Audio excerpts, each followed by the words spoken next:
Pleasant day, our dear parents and stakeholders. Welcome to another YouTube video for Principal's Announcement and Additional Guidelines.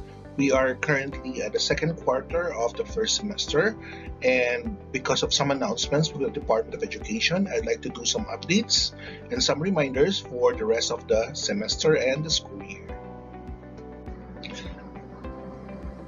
This is your Principal, Alvin E. L. Torrejos. At this point, I would like to do some policy reiteration on what we have discussed before during the beginning of the school year. Let me just remind you of some of the things that we have talked about during the orientation.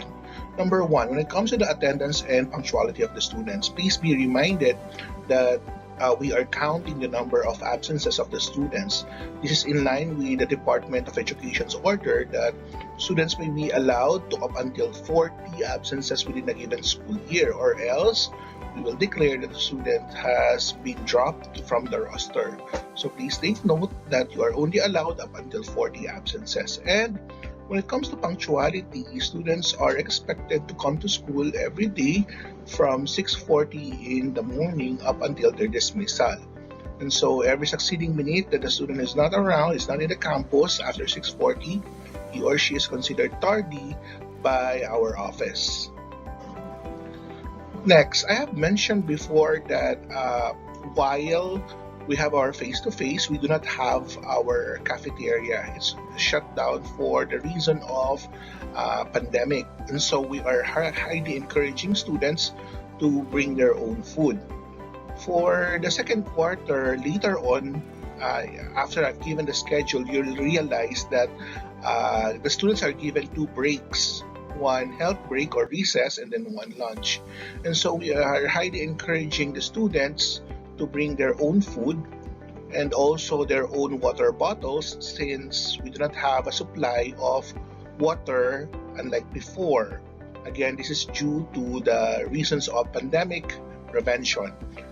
Again, as like what I've mentioned before, we only allow the use of clear water bottles to prevent bringing of unnecessary liquids and drinks, because the problem here is that some students, some naughty ones, might have the tendency to bring alcoholic beverages, and so we would like to countercheck that via the use only of clear water bottles.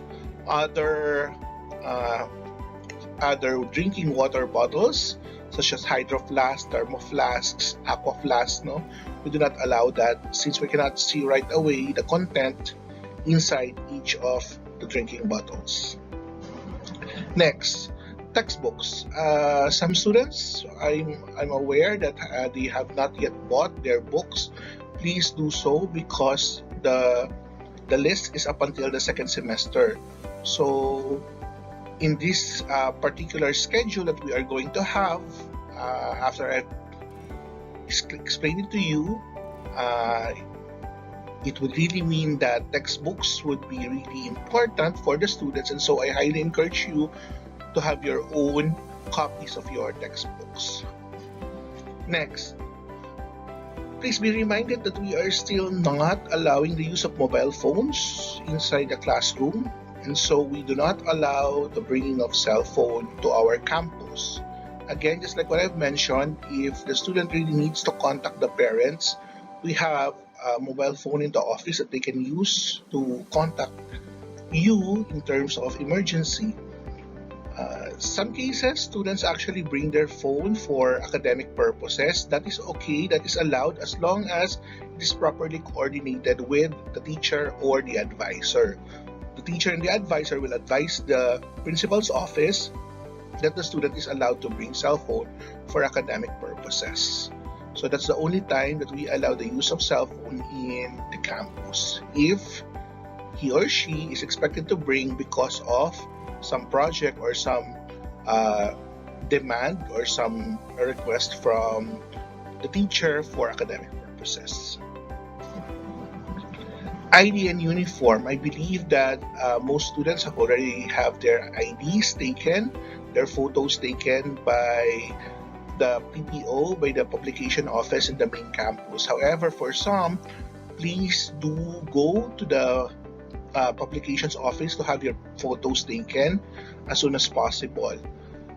We will not allow students who do not have ID to come to the campus because that's the only way to distinguish students from non-students upon entering the campus. Also, for the uniform, I believe some of you have ordered in the school and have not yet arrived. So if you do not have a uniform yet, you may wear a white t-shirt and jeans as of the moment. However, please do note that when we say white t-shirt and jeans, it's plain white shirt and jeans that is not tattered. So please come to school in those kinds of outfit.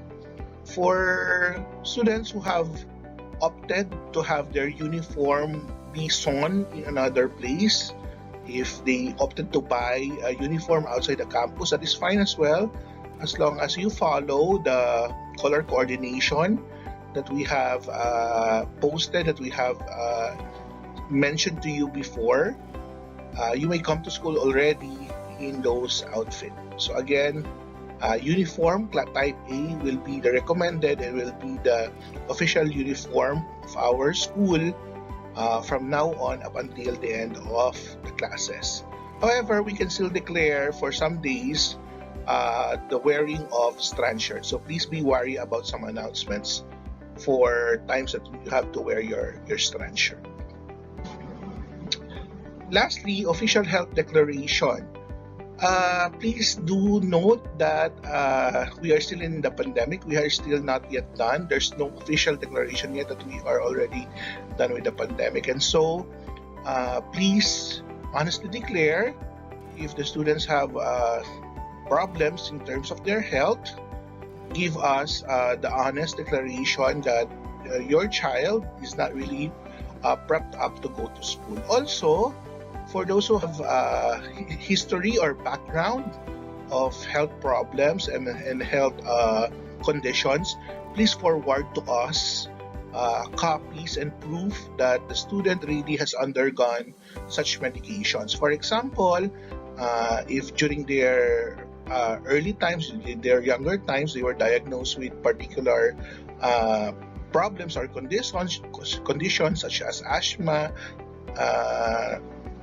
mental health problems. So please forward to us copies that they really have undergone such. We will do special arrangements. We will give them special conditions and treatment, especially in some subjects that would require them to do physical tasks. No, we might excuse them for some of those. So what I am asking is for the parents to give to me a copy of the proof that the child really has undergone such. As I have mentioned a while ago, this is in line still with health declaration.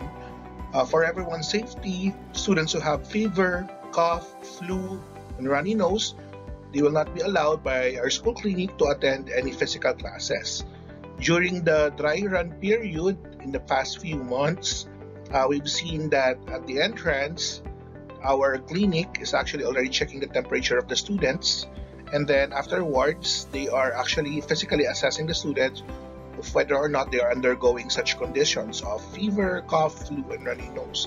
And so if our school nurse found out that the student is undergoing any of such, he or she will be asked to go home up until he or she is cleared already with the disease.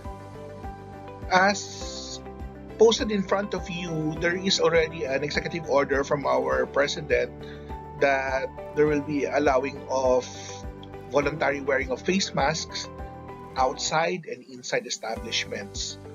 Remember that in school, we are already confined. It's a campus, so we are in a closed space, and we believe that prevention is always better than cure. And so we made a policy, we made an institutional policy that face mask must still be worn inside the school campus. So despite the declaration of our president that it's already okay not to wear mask, we will still ask our students to wear these things inside the campus. So when we say campus, it means within the confines of our gate from P. Herrera all the way to F. Ibson. So if they opt to remove it when they walk around the vicinity of Pateros outside our campus, then they may do so, but not inside the campus. This is to prevent any possible problems of health inside our campus. And so, despite the easing of some logistics when it comes to pandemic, we can still say that in the campus, we are following still some protocols because again, we believe that prevention is better than cure. And so, for the gate flow, we still have one entrance and one exit for all the students. The entrance would remain to be at the gates of P. Herrera, that's the one near Pateros National High School, near the Makati side, while the exit will still be at the F. Imson or the Grander Gate near Lola Berta's Lechon. So that's going to be our flow still. So please be reminded, students, that when you come to school, the only entrance will be at P. Herrera and the only exit will be at F. Imson. Finally, I would like to remind everyone, especially the students, that because we are already face-to-face, you can easily submit your performance tasks and take exams on time. Later on, I'll declare what kind of tests, major exams, tests these students would undergo. But nonetheless, please be reminded that you are expected to take some of the exams as soon as possible. So unlike before that you can make habol during the pandemic time, this time around, we require students to do things to answer exams on time. Also, with regards to our periodical exam, please do answer dry run questions. The dry run questions are created so that we get to know you more because these are guidance test questions. These are personality test questions that we place there. We need you to answer that, our dear students, because that's the only way for us to have copies, answers for you to be able to be understood by the guidance office. So where do we use the results of this? For basically for recommendation purposes for universities and various tertiary institutions. So we use those as basis for recommendation. So please answer the dry run questions as well. And we've come to the highlight of today's video, the discussion on the declaration of the DepEd. This is DepEd Order number 44 on the allowing of private schools to have their own modality for the rest of the school year. So given this DepEd Order number 44, Pateros Catholic School as an institution opted to do blended learning modality in terms of teaching. So we opted to have 3 days of in-person classes and 2 days of distance learning.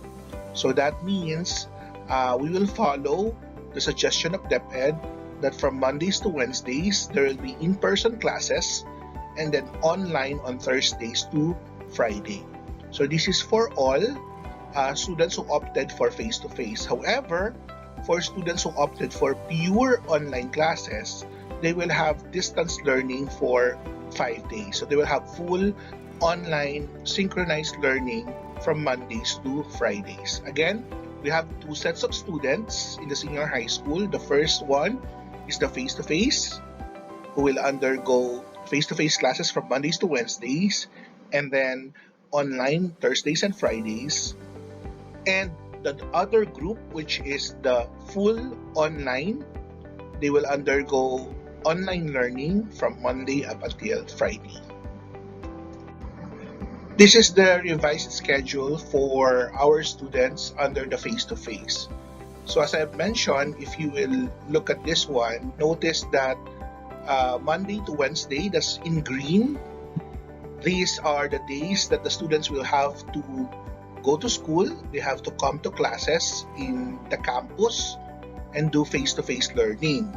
So Monday to Wednesday, the green ones, that's the face-to-face days that the students must come to school, must go to the campus and learn on site. So they are expected to be in the campus from 6:40 up until 2 p.m.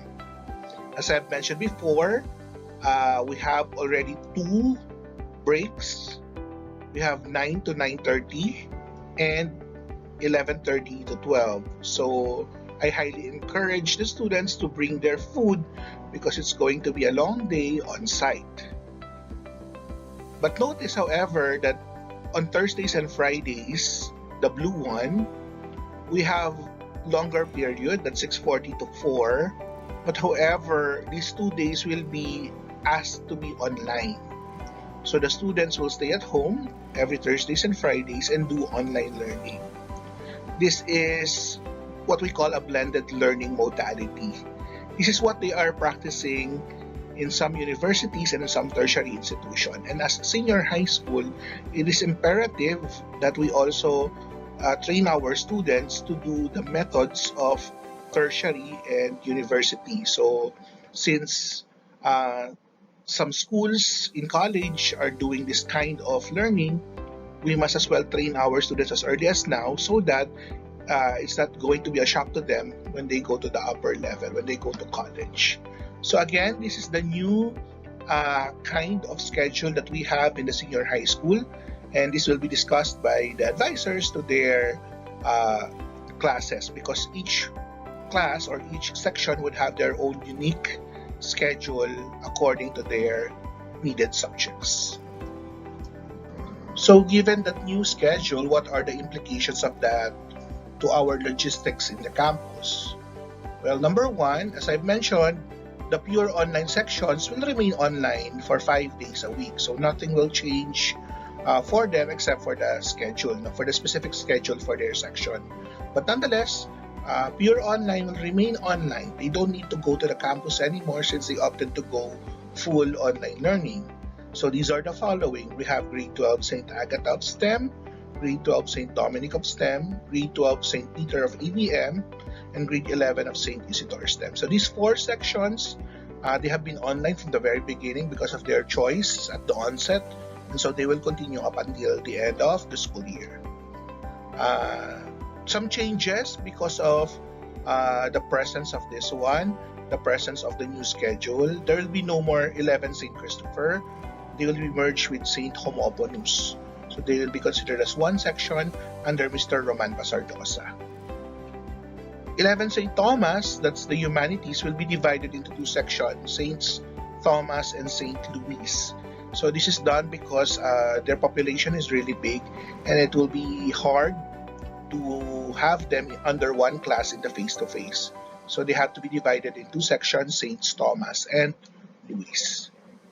All the rest, if you are not included on this pure online section, you have to come to school every Mondays to Wednesdays, do face-to-face classes, and then every Thursdays and Fridays for your online classes. So that's going to be one of the implications for this new kind of schedule. The following are the other implications that we have due to the changes in schedule. Online days will be for any of the following. So Thursdays and Fridays will be any for this synchronized classes. So further instruction, should we need to have further instructions for the students. It could be an assessment day, a quiz day, or a mini task day. So it could be any of the given. I suggest that once the advisors have already given your child a copy of their schedule, please secure one as well so that you would know what particular times that the students are expected to be online. Prelim and periodic examinations will still be online. So this is what I'm talking about a while ago. Prelims and periodic will still be online. However, for students who have failed to answer or to take the exam on time, they'll be asked to do special exams, and it will be as soon as possible. So unlike before that we usually have them at the end of the school year, this time it will be faster, it will be a sooner schedule for them to take the special exam. And lastly, the PETA week as preparation for the creation of the web PETA will still be enforced. So during the times that the students are actually doing PETA, this will be a time for them to do catch up as well with some other subjects. So if they miss some quizzes, if they miss some requirements, it's also for them to catch up to their teacher. So the PETA week is a very special week for us because As you know, we only have one PETA for the entire quarter. So again, the advantage of that is that the student can focus all of their energy doing one task. However, the risk is if they don't do well, if they just submitted something that is substandard, then there's an implication to that to their grades. So that would mean lower grades for all subjects. So we highly encourage the students to give it their all during the PETA week and create very good and very professional performance tasks. Word of warning, second quarter of the first semester is really the shortest one. It will run only from November 7 up until December 15 or 16. So that's going to be the shortest among the 4 quarters. So please take note of our very important dates. Ensure that the students are really doing their task according to what is prescribed. So from November 14 to 18, as I've mentioned a while ago, this is going to be the PETA week. So we are expecting students to do their best while doing the PETA. Also for the grade 12, this is going to be the week that you have to do your photo shoot for your graduation. My dear parents, please take note that these pictorials are done much earlier for us not to have problems during the latter part of the year. However, taking of pictures and graduation photos are not assurance that the students will really graduate. No? So if they will not submit papers, if they will not pass their subjects, then these photos will not be they will be in vain. They will not be used for its purpose. So please take note that not because the students have taken their graduation photos, that would mean that they are automatically considered graduate. No, this is just for us not to have logistical problems at the end of the school year. November 18 will be the first quarter card distribution. So the advisors will give you your electronic copies of cards. They will also schedule meetings with you soon and talk to you, especially those with problematic ones. So they will give you background, they will give you the list of requirements that a student failed to do so that the student would be able to pass. No? So we are expecting that the parents will be available for scheduled consultation and meetings after the cards have been distributed. November 23 to 25, that's already our regular first prelims for the second quarter. So that's already a major exam. And as I've mentioned, it will be soon followed by the special prelims. So notice that in November alone, the students will be given already heavy tasks. They will be given heavy assessments. And so please parents, advise your students to have their requirements be accomplished on time. For December, as I've mentioned, this will be a short month for them since we have to do our Christmas break. December 13 to 15 will be the regular second periodic examination. So just few weeks after the prelims, it's already their periodic examination. It will then be followed by the special examination. Again, this is the shortest grading period, and so I would like to ask the parents, the help of the parents, to monitor the students that they are actually on task during the scheduled times. So let's do this together, let's help each other, and students as well must focus on their tasks given that this is the shortest quarter for them. Once again, this is Mr. Alvin Altarejos, your school principal, thanking you for listening and taking time to watch this video. Should there be any clarifications and questions, please do not hesitate to contact your class advisor and do scheduling with them. Thank you very much and God bless everyone.